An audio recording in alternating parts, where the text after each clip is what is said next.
So whether it's a car seat or a leather shoe or a leather couch, these leather wipes, 3-in-1 wipes, do they actually work? What do they smell like? Pets and you have a leather couch, you might notice that eventually it's gonna get a little bit dirty. Even if you don't have pets and you have a leather couch, it's just gonna end up getting dirty at some point.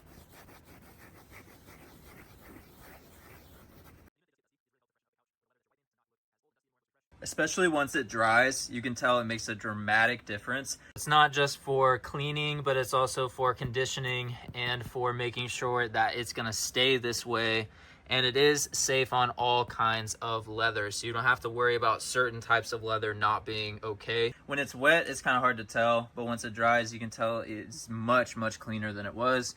These work great for car seats, leather shoes, bags, stuff like that. These do last for quite a while because we've had this for over a year and we still have several wipes in here, probably about 30 wipes left.